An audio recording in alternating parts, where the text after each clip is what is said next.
my mom always tell me like the first day of school, like ever, she put like my lunch in a Tupperware tub, and we were in line waiting to go in, and I literally started like shaking it because the thermos made a noise, sounded like I was galloping. So I used to gallop around the playground like a horse. And that was my first day of school.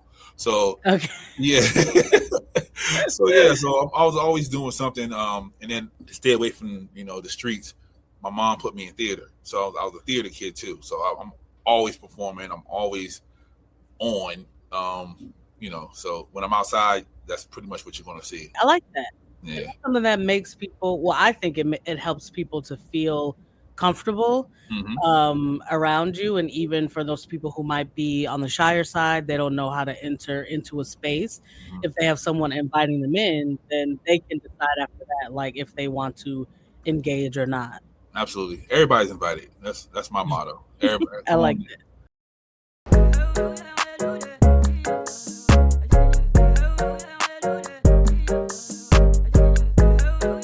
Welcome to the Me in the Making podcast. I'm your host, Meli Clay, and this is a show about introspection, self-discovery. It's about encouraging personal growth. And this is season 3, and I will have solo episodes. I'll also have guest episodes. This one today is a guest episode. And I'm so excited to talk to Pablo, who I actually met at the Afros and Audio Podcast Festival earlier this year. And there's an episode earlier in the feed where I talk about my experience there. So I was able to meet Pablo, and we just had some really cool conversations. And I was like, let's have you on the show. So let me bring up Pablo. And all right. Hey, Pablo. Hey, what's going on? How are you? I'm doing well. How are you? I'm good. Thank you. And like I was saying before, we met at the Afros and Audio Podcast Yes. Festival back in October in Baltimore. And it was a really cool experience. It was my first time being there. But Mm-hmm. how often had you gone in the past? Um, this was my third year. Okay. Third year. Yeah. Ever How since did it came to Baltimore, I've been there. Nice. Okay. So had you heard about it because it was where you were living? Yeah. I've heard it like the year before it came to Baltimore. Um, then I started reaching out to a couple of people, and then to live was like, yeah, I'm coming to Baltimore, and I said, oh, well, I gotta be there for that. And then he's like, cool, and then he's like, you want to speak? I was like, didn't think about speaking, but cool. And then he's like, boom, all right, you're a speaker. And I was a speaker for 3 years in a row. So, Oh, wow. So the first time you attended the festival, you also spoke? yes. Yes. Nice, nice. So how did you know Talib? And he's the creator of the Afros and Audio Podcast Festival. How had y'all met in the past? I just found him some kind of way. Like, I don't understand. I can never tell you how I meet people. I just know that I meet people, and Okay. I remember them. So yeah, I don't know how I met Talib, but I know ever since then, me and him been real close. We did a couple of things together here in Baltimore, and yeah, he was like, "You're gonna speak," and I was like, "Sure, okay." So I'm assuming you all met within the podcasting space Yes. because he himself is also a podcaster, of course. And so what do you think gave him the confidence to ask you to speak? Um, Good question. I don't know. I guess he saw my work. He saw my, what I've been doing, the things that I put together. Because prior to that, I've been doing it for about 4 years. So I had like a good catalog of things that I've done, and I got a good knowledge base. And he also saw that I had a studio, so he thought that, oh, since you have a studio, you can speak about it a little bit. So I think the confidence in my past history of what I've been doing, that he thought I'll be a good fit. So, Nice, nice. So you said you had been podcasting like 4 years before that. How did you even get into the space? um, that's amazing because someone just asked me that question last night. Okay, it's on Yeah, the top of your head now. yeah, absolutely. So it was indirectly through Joe Budden.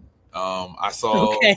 I saw a Joe Button video like a long time ago when he was like sitting in the middle of his living room with just random people, and he mentioned this person named Combat Jack, and I've never heard of Combat Jack, but he always spoke very highly of him. So I started looking him up, and he has um, a dope podcast. But he passed away a few years back. But before, he had a very dope podcast. And what we know as the podcast space now, Combat Jack is a big contributor to why it looks that way. So I was like, "Ooh, I can do that." And then I was like, "You know what? I will do that." And then he passed away, and then I was like, "Boom! I'm just gonna take off and run it and start doing it." And for whatever reason, people like to hear me talk. So Yeah, I mean, I'll say like at the festival you were very engaging even from the first night. Like mhm. on that Thursday night when I got there, kind of like the pre-night before Yeah. the actual event started. You were welcoming people in, like asking people questions, and I Mhm. was brand new there. Like I was a complete stranger, and I was like, okay, that person over there seems like, they're engaging people. Like I don't even know what I'm walking into because I was brand new to it all, Mhm. but you were definitely inviting and had a presence and you brought energy of Thank like, you. okay, let's talk about it. Let's Yeah. just get into it. So, Mhm. um I agree with you that people like to hear you talk because you seem to like bring your experiences, and Mhm. also I think that helps to open people up to want to be engaged. Absolutely. And that's a from like I used to move around a lot. My mom was in the army, so I had to make friends very fast because we only had like maybe 2 to 3 years, and then we were going somewhere else. So that's where I get that from. And then also, I know what it feels like to be the new person in the room, and no one's talking to you, or you don't know who to talk to. You don't know is that cool to talk to that person.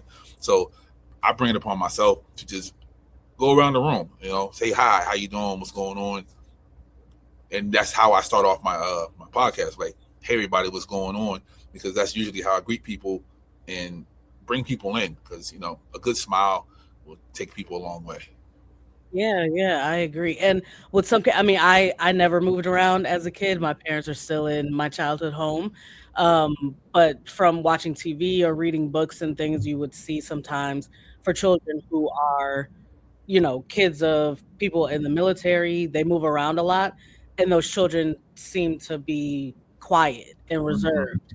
So how come you think that you were someone who was going outside of a shell and making friends, intentionally making friends? So, what's the old people phrase? They call me a ham. That's what my Okay. my aunts and them used to call me. I'm a ham. At one point they called me Hammy. That was my name. Oh, Um, okay. And so that's just typically your personality. yeah. So I remember my mom always tell me like the first day of school, like ever, she put like my lunch in a Tupperware tub, and we were in line waiting to go in, and I literally started like shaking it because the thermos made a noise, sounded like I was galloping. So I used to gallop around the playground like a horse. And that was my first day of school. So Okay. yeah, so yeah, so I was always doing something. And then I grew, to stay away from the streets. My mom put me in theater, so I was a theater kid too. So I'm always performing. I'm always on. So when I'm outside, that's pretty much what you're going to see, unless we're in a different kind of environment. So, Got it. Yeah, yeah, yeah. So you're always interacting with your environment, and mhm, even it sounds like even for yourself, like you said when you were a kid, you mhm, were galloping, like that was something that you were doing for yourself, not even yeah, necessarily performing for someone else. But okay, so correct, that's typically your personality. I like that. And yeah, that's something that makes people, well, I think it helps people to feel comfortable hmm, around you. And even for those people who might be on the shyer side, they don't know how to enter into a space. hmm, If they have someone inviting them in, then they can decide after that, like if they want to engage or not. absolutely. Everybody's invited. That's my motto. Everybody, I come like on that. in. Yeah, yeah. So, Yeah, so you said that you moved around a lot. How was that experience outside of like the different schools? You would make sure that you would be inviting and engaging and everything, but how else that impact your upbringing? Okay. Um, so I was born in Germany. Um, Okay. so and then the schools in Europe are way more strict than they are here in America. So had to think fast, and think outside the box. Um, yeah, it's a different feel. Not knowing that as cool as me and X and Y are, sooner or later one of us gonna have to move. You know what I mean? Like, so it gave me the mentality of living in the moment. You know, doing as much as we can until that day that one of us got to leave, because sooner or later one of us gonna have to leave. That no one stays forever unless like your parents are like the general or the base. So yeah, it was just like I feel every second, minute, hour of let's do something, let's get it done, let's have some fun, let's enjoy the life that we have, because a lot of people not here. So. Yeah, yeah. So you're saying you kind of saw that as an opportunity to really decide to live and experience Hmm. that time as opposed to, oh, there's next weekend or like, oh, there's next month. We'll do that next month. You didn't really have that Hmm. wasn't part of your reality. Yeah. And then also even like at Afros, um, because I knew ahead of time that was the last one. Mm, So I was like, y'all have to have fun. Y'all have to enjoy this. Y'all have to get everything you can out of this. yeah. Get the phone numbers, get the names, follow everybody, do each other's shows, because to live's not doing this anymore. So we have to stay connected and continue that dream that to live had for all of us. So yeah. Yeah, I mean, and that perspective is nice because it's easy for us to get complacent. Hmm. I would say for me, like during this time, it's the winter and it's cold outside. I'm in Chicago and it's freezing, and we're also getting a lot of snow. Like, Yeah.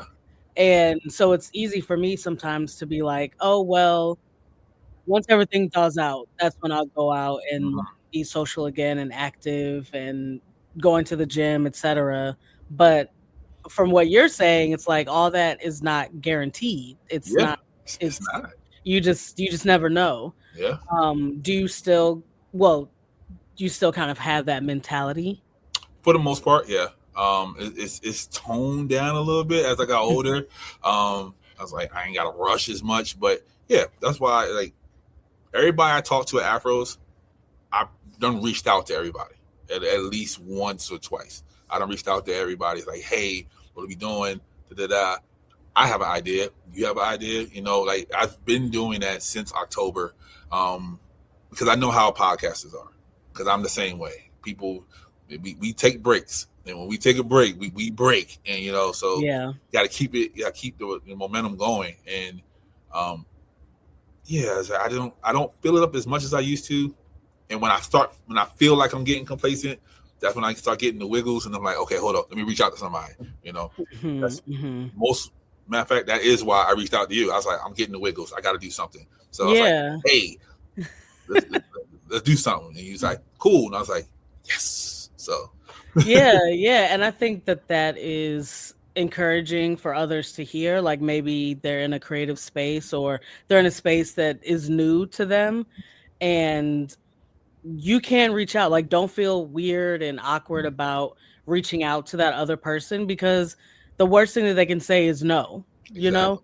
The worst thing they can say is no. And if they say yes, or if they say at some point, then you kind of have that jumping off point and okay, I can keep reaching out to that person and maybe you could build something. Right. So I think that's a really good piece of advice for us to think about even as adults. Like, Yeah. maybe we used to do that in college or, in jobs that we used to have when we were younger, maybe in our 20s, and it's easier to reach out because you're not really thinking too much about it. And then you get older and you're like, oh, I don't want to come off as weird or like the Yeah. odd person or whatever. But I do think that it's good for us to remember to reach out because we're humans. Like we like interaction. We like to propel things forward and like build on that creative project that you might have. So I think we really need to remember that we can just reach out. Like it's as simple Mm-hmm. and easy as that. If this person says no thank you, you can move on to the next person. Like kind of cast that fishing net and see what you can get, especially in a creative collaborative space. Mm-hmm. Yeah. And when I first started podcasting, I didn't reach out to people because of that exact Mm. reason. Mm-hmm. But when I met Talib, and he he's so big on that. He's like, if you need anything, call me. And I was like, man, he's just saying that's lip service, whatever.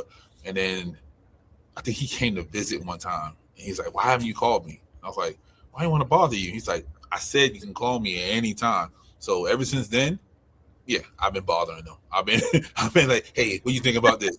Hey, what you think about that? Hey, you got an idea for this? I'm like, so he's like, yeah, you should do this, this, this, and this. And so, yeah, he's super big on that, and he got me back in the habit of asking people like, hey, what are you doing? What's going on?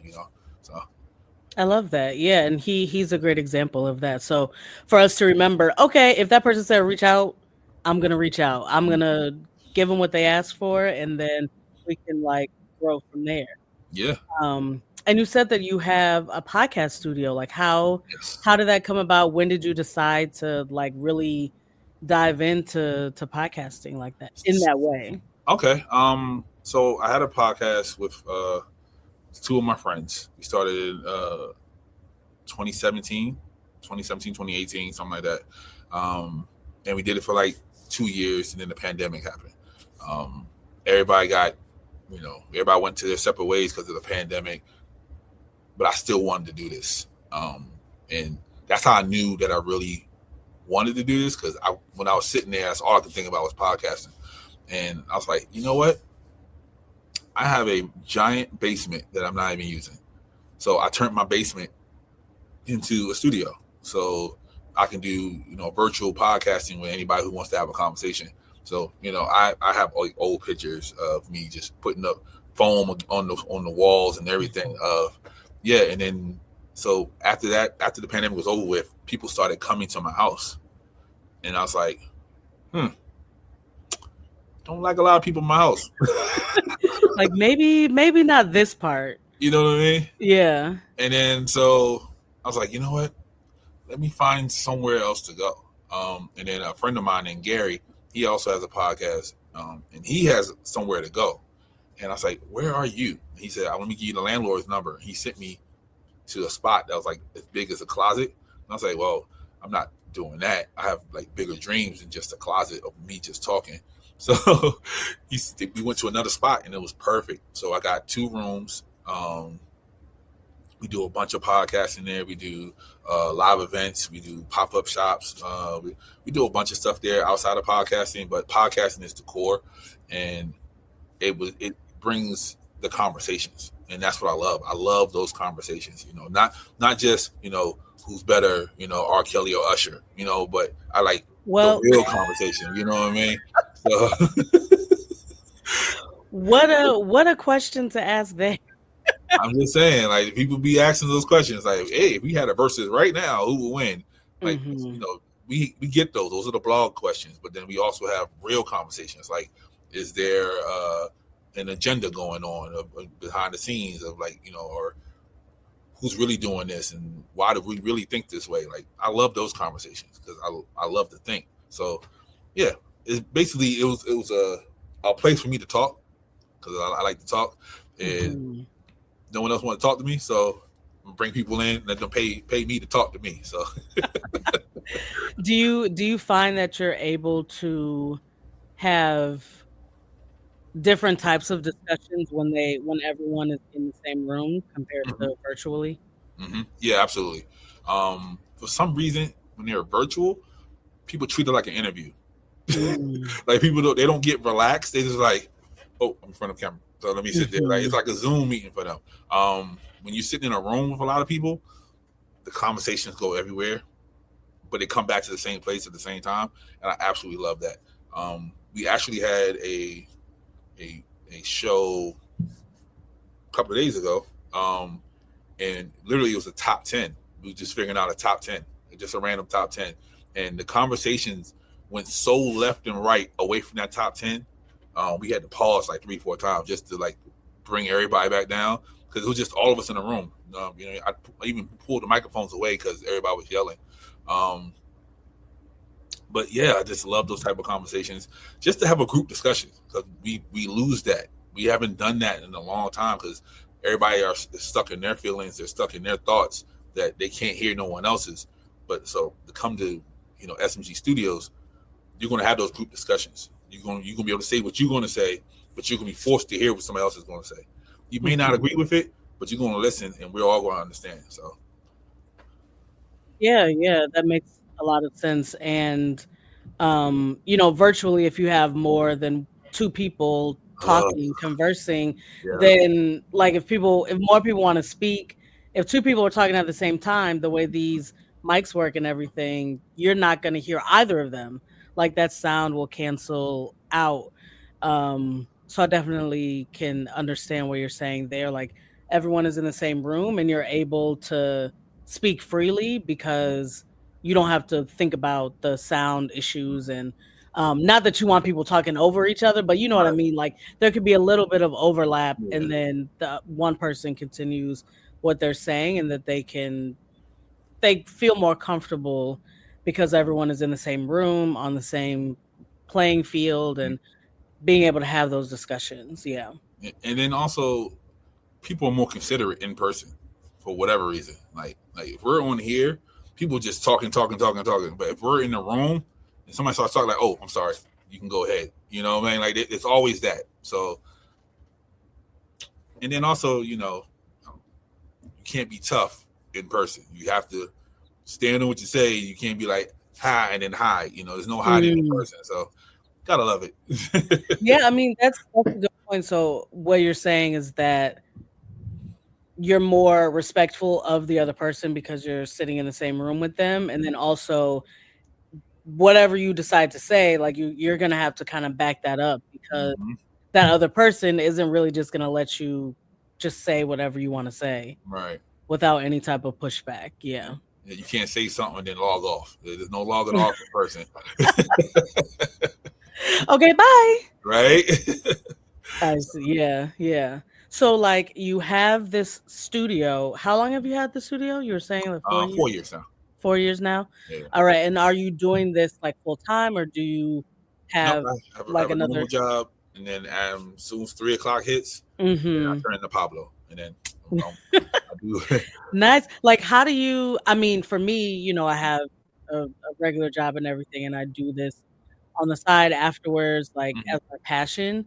But like you have turned this. Well, I'm assuming turning this into. Well, you said they pay you, so you've turned this into like a side thing. Like, how do you balance that within your life?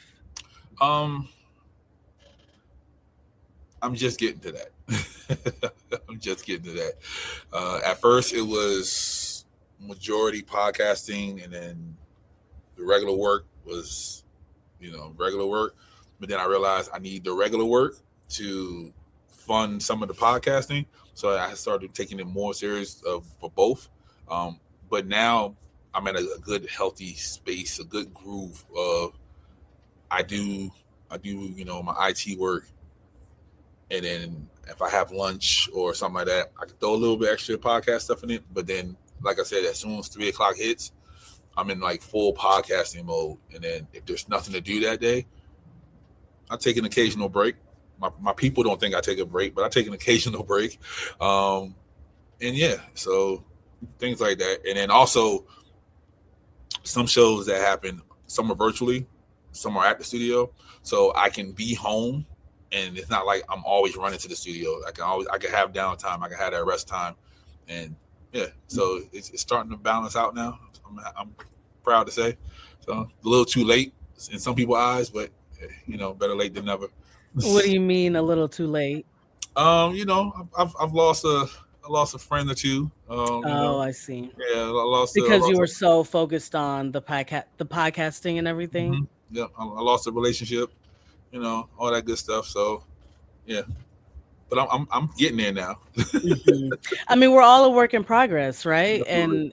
And like it being a passion of yours in the beginning, I'm assuming you wanted to throw everything into it and to Hmm. get it off the ground and build that. And then you don't really know what you don't know. You don't know what's going to end up getting sacrificed or how you need to be able to balance it out. And so because Yeah. you were doing that uh so much, now you kind of see, okay, those are the ramifications. Maybe I can figure out a way to pull back here, Hmm. give a little more here, and now you're feeling more balanced. Yeah, absolutely, absolutely. And yeah, and I tell people that all the time. The balance will come. Um, Hmm. it seems like it's more one sided sometimes, but the balance will come. Um, I'm even to the point now where I'm like taking like two steps back from podcasting, and I'm Hmm. starting to be a consultant. I know that's the trigger word for everybody nowadays. Everybody's a consultant, but people literally come to me and ask me, "How do you do this? How does this work?" So I'm like, I'm not jumping out like, "Hey, I'm a consultant," but people are coming to me asking me for the advice, and they're willing to pay me for it. So Hmm. consultant, I guess. Yeah, yeah. you know. Well, how do you because you have a studio, like how do you take a step back from podcasting? Is it something where you have someone else who's physically there for you and you can focus your time on other people, like with the consulting work? Or how do you approach that now? Like this is a different type of balance, it sounds Yeah, like. yeah. So so at first it was just me. First I would do the recording, the editing, this, that, and third.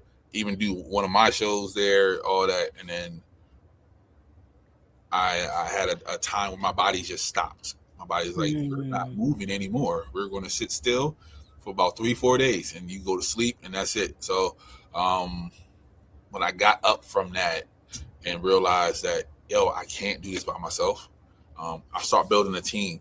Um, I built a team that were podcasters themselves. Big mistake. People don't ever do that. So, but because their dreams will one day conflict with yours, and then they'll go their separate ways. But now I have a team in place who aren't podcasters, but they are creatives in mind. So they're there to help me. So they're there to we can contract out. Hey, we need a cameraman here. Hey, we need an editor here. So that makes me I could take a step back. And anybody who wants to come to the studio and sit down for half an hour and have a good consultation, I'm here. So So you learned, okay, not to have other podcasters as your partners in. I yeah. mean, I think that's interesting to discover, like how did you figure out that that was something that you did not want to necessarily partner with other podcasters in the studio space? So the hard way, the hard way. Uh, Everything was good when till it wasn't, And then when they realized they wanted to do, their thing, and not it wouldn't was no longer us. It was more them. Um, you can see the separation. I didn't want to see the separation because I see the good in everything. So I was like, oh, maybe they're just taking a step back, taking a break. But then nah, it was literally them going this way, then me going that way. So I realized that it is my dream, but so is GM, and so is Xfinity. That was their dream. They just had people that believed in that dream with them. So I'm I'm not too opposed to having podcasters come in and help out in partnership, but they have to be aligned with what I'm trying to do with it, and because podcasting is not the only thing anymore. If it Hmm. was just podcasting, cool. But yeah, we're working on expansion, building a whole ecosystem, universe, all that, all the good words they be using. So yeah. Okay, okay, I see you. So it's like finding like-minded people Hmm. essentially. Like maybe they happen to be podcasters, but they are willing to invest in what it is that you are doing because it's your podcast studio space. Or I guess I should say studio space because you're saying if you're eventually expanding, it'll be more than only Yeah, podcasting. yeah, yeah, yeah. Big thing. Yeah. Like, do you have a background in creative spaces outside of podcasting? No. Um, I was just a theater kid. Um, I worked in IT majority of my adult life, and yeah, everything else was self-taught. I taught myself how to work sound, taught myself how to edit, engineer, record stuff, uh, certain lights, certain angles. I taught all myself that. I'm self-taught, and that's why I'm able to teach others because I can break it down so they can understand what they're trying to do. Like it's not that hard. You just got to do it. So yeah, this is like literally my whole step off the porch of how I noticed because of what I started 5 years ago to now. Yeah, I mean you're preaching to someone who does not like doing everything. So I like to outsource certain things because I'm like, oh well, this person is already in the space. They know what they're doing. I can ask them questions, and if I Mhm. have it, I can pay them for something. But I do like your attitude of like I can figure this out. I can learn how to do this for myself. And then that just expands my skill set. Yep. And I can either offer it to other people or once they come to me, I can show them how it's done and then we can kind of build from there. Mm. Um, so you said that you were a theater kid. Did you have any aspirations to like try to act full time or like what was your relationship with that? Yeah. So at first, I wanted to be a stand-up comic. Um, Oh, I could see that. I wanted to be a stand-up comic. I studied everybody like in the early '80s, early '90s. Then I wanted to be a mime, which is my mom said I would never be a mime because I can't stop talking. I was thinking the same thing.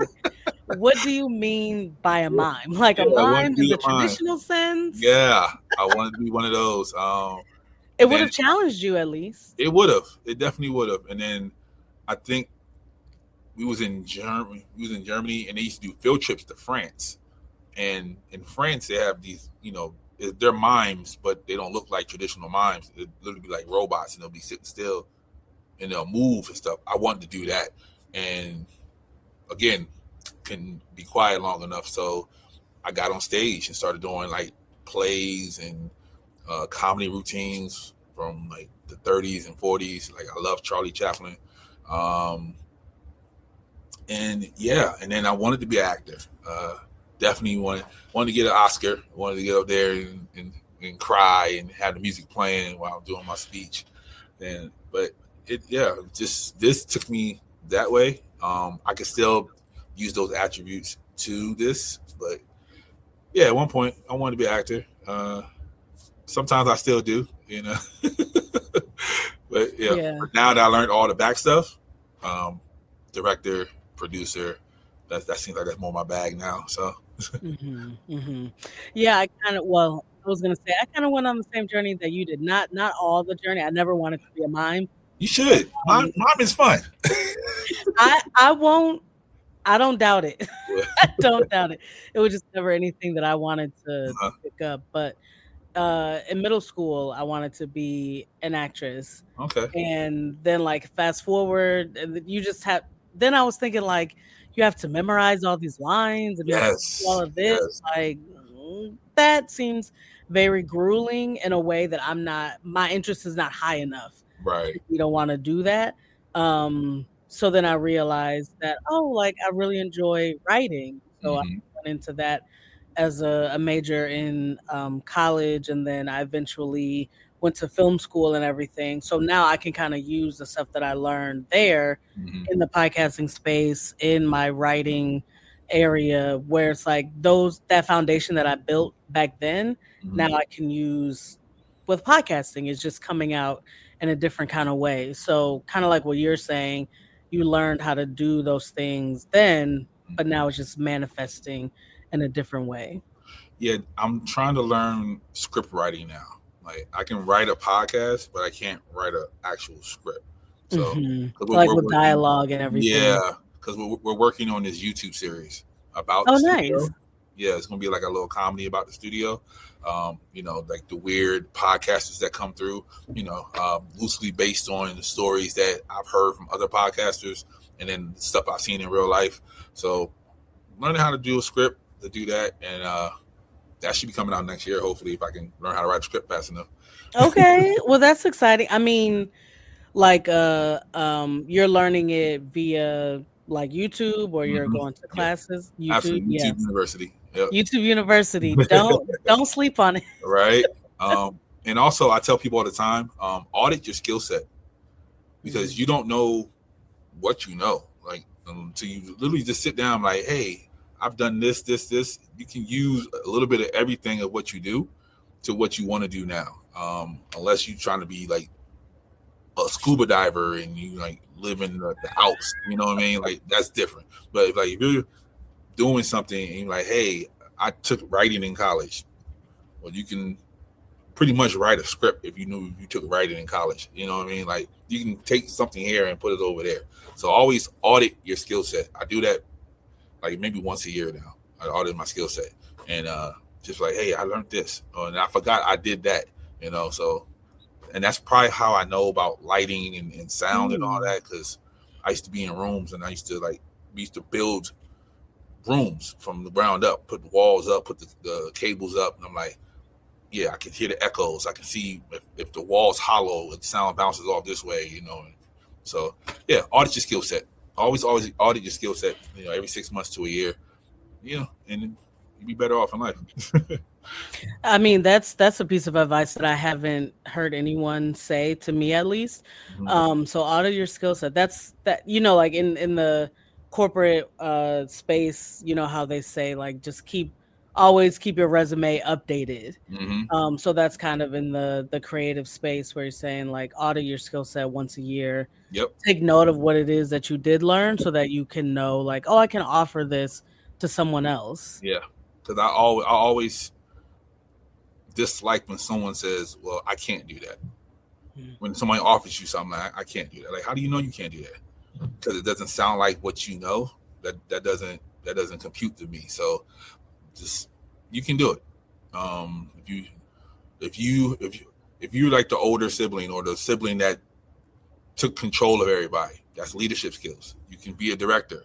You know what I mean? Like, so if you have the money, you know what I mean. If you can't direct, you can't write, but you have the money, you can be a producer.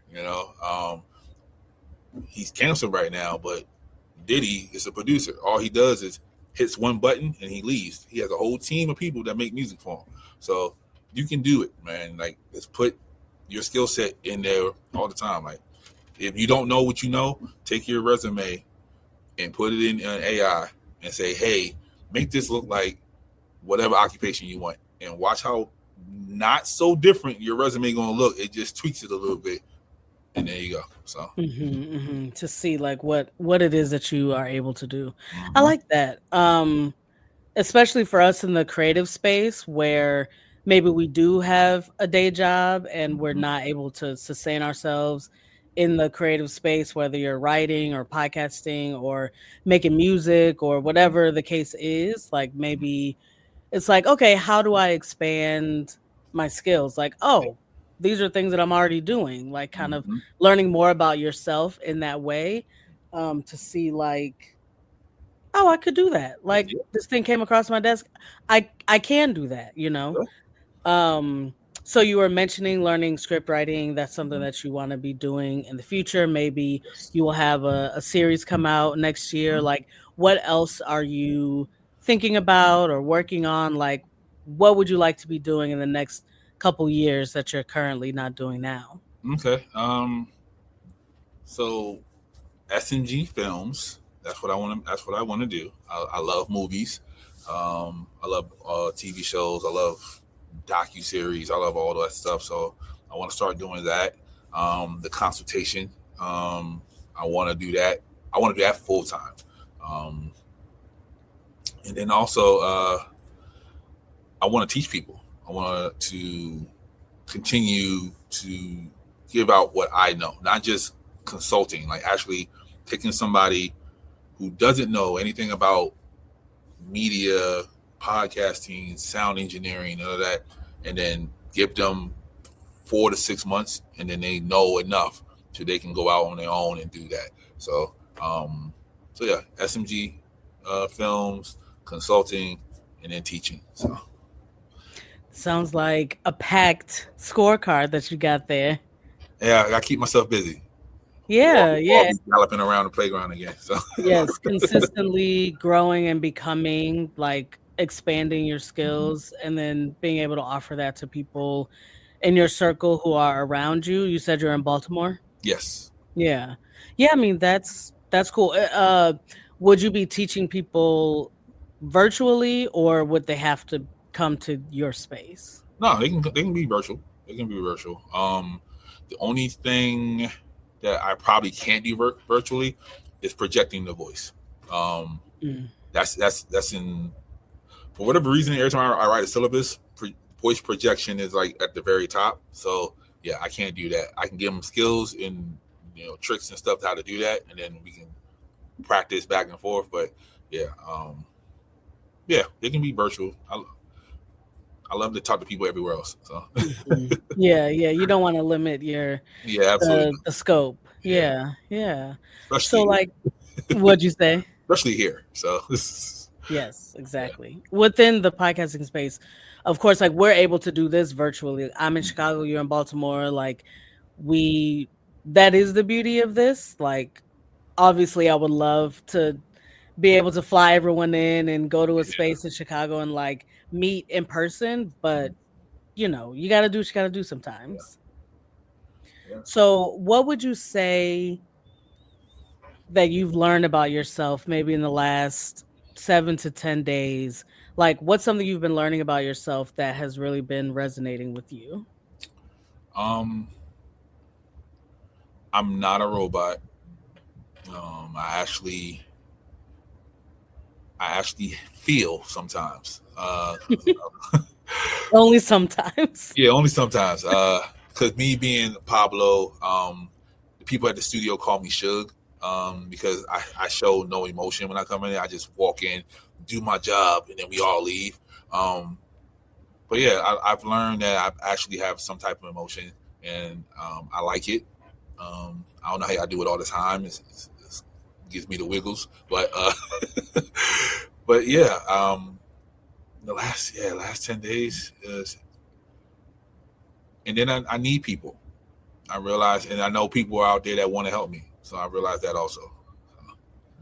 That's valuable. That's valuable to know about yourself and to be aware for yourself. Like, okay, I do obviously, in the back of your head that you have feelings, but that you are experiencing those feelings, I'm imagining in a deeper Yes, kind of way. absolutely, Yeah. absolutely. So, Yeah. And the older we get, like having that awareness of what it is that we're experiencing and how that's manifesting out of us and reverberating like around our circle and our people and like what that impact is mm, going to look like. yeah, yeah, And you said you have people around you to help you. yeah, So that's amazing. yeah. Now I do, yeah, because apparently when you smile, people want to talk to you. So, so yeah, yeah, good. I've got good people around me. Salute to Fabian, Tyron, Samantha. They are some good people. They're like-minded. Sometimes too like-minded. I'm like, who are these people? Do you feel like are y'all playing a trick on me? Like y'all just Yeah, is this the Truman Show? exactly. I'm like, so we can do this? Like, yeah, we can do it. Yeah, it's possible. I'm like, I started doubting. Usually, I'm the one like, yeah, we can do it. And I'm like, I don't know. They're like, nah, we can do it. We can pull it off. So, yeah, salute to them.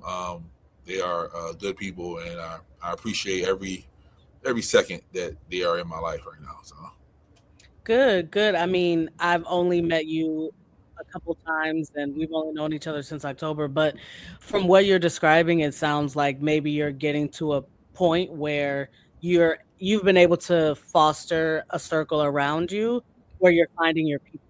hmm Oh, and salute to Lee Laree. I call her my little Jimmy Lee Cricket. She sits on my shoulder. Um, she tells me what I can't do. She's like, "Hey, slow it down." You know, she throws the good ideas in there, like maybe do it like this. You know, like you might not want to fry the chicken. You might want to grill the chicken this time. So shout out to her. She definitely uh, is a good voice in my ear. So I appreciate her as well. I love that. I love that. Yeah, like keep those feelings at the forefront and working through them and being aware of whatever those emotions are that are coming up. And then I don't know if you've heard of the feelings wheel. Yes, Yeah, yes. nice. Yeah, and I love that. Like my therapist shared that with me a Mm-hmm. while ago, but it's nice to dive in and say, okay, well, I'm feeling like this, but that's only kind of like what's at the surface. Mm-hmm. And then you see what are these other feelings in there, and you're like, oh, you get down to it, and then, oh, this is what I'm feeling. And then that's when you can kind of deal with it in a better way because you've identified the actual thing that's causing you to feel a certain way. Yeah, my therapist told me about it. Um, but she likes to play jokes on me sometimes. So she didn't tell me which way to go. She didn't tell me to go from out to in or in to out. So I came back the next week like, yeah, I felt like. She's like, nah, you went the wrong way. I was like, okay, you could have told You me. came back, yeah, yeah. You came back and said, "Yeah, I'm feeling angry," and Right. it's like, "Wait, no, that's the." No, like go that way. And I was like, oh, gotcha. So yeah, Sounds like a good therapist for you. absolutely, absolutely, yeah. I love her to death. So Nice, nice. Well, Pablo, is there anything left that you want to say that you haven't been able to say during our talk? um, yeah, smile, keep moving forward. You can do this. This is this world in general, not just podcasting. You can do this, man. Every day. I have a quota. I make one person smile every day, and I try to reach that quota as frequent as possible. So just keep smiling, smile on purpose, and then sometimes you smile on purpose, smile because somebody don't want you to smile. So do your thing. Yeah, love, peace, and memes. That's how I say it. So Thank you. Thank you for that piece of advice. And thank you for sharing your past with us. Thanks for sharing the things that you're working on in the future. I can't wait to see what it is that you put together. mhm. Oh, And would I'm gonna you? need you to fly in. I'm gonna need you to fly in. Okay, I'm there. Uh I'm huh. there. Let me know. Let me Gotcha. know. Where So would you we put using real podcasters for the YouTube series. So a wait, I didn't like the quote. yeah, because some people think they're podcasters Oh, until they get in the room with a podcaster. So oh, we're gonna need some real podcasters coming in. So that'll be my oh, I see what you're saying. I mm-hmm. definitely see what you're saying. Yes, let me know. I'm there. I am Gotcha. there. But where would you like to be found for people Mm-hmm. to find your studio and to connect with you? Okay. If you are in Baltimore, and yes, I said Baltimore, not Baltimore. If you're in Baltimore, Maryland, we are at 3037 Hamilton Avenue, right off of Hartford Road, right down the street from the Hamilton Sports Bar and Grill. So after you come to the studio, we can go over there, get some wings.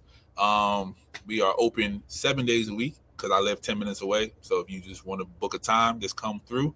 You can go to the website, sarcarrogance.com. Actually, it's Sarcarragance everywhere. SARCARROGANCE. You can do .com, at Gmail, TikTok, Instagram, Sarcarrogance everywhere. Yeah, and the studio has a page too, just Sarcarrogance.studios. And yeah, you can find me. DM me, message me. Um, hey, I'll give you my number if you want to pay me. So come through. Nice, nice. Well, thank you again so much for doing this, and I'll put those links down in the show notes so people can just click on it as they are interested. And yeah, thank you again, and thanks everyone out there for listening. Please share, please like, Yes. subscribe, go to Pablo's all of his social medias, follow there as well. Mhm. And this has been another episode of the Me in the Making. Hey. This has been another episode of the Me in the Making podcast. Please rate us 5 stars on Apple Podcasts, on Spotify. Subscribe to this YouTube channel. Subscribe wherever you get your podcasts. Tell a friend, tell a family member. We all deserve to grow and change and become our best selves, whatever that might look like to you. And please connect on Instagram at Making Me Pod, on TikTok. You can email me at meli@makingmepod.com. I would love to hear from you. Let me know if you want to be a guest on the show. And yeah, I'm just having such a great time. I'm so happy to have been able to launch this video episode for you all, and come again. Bye.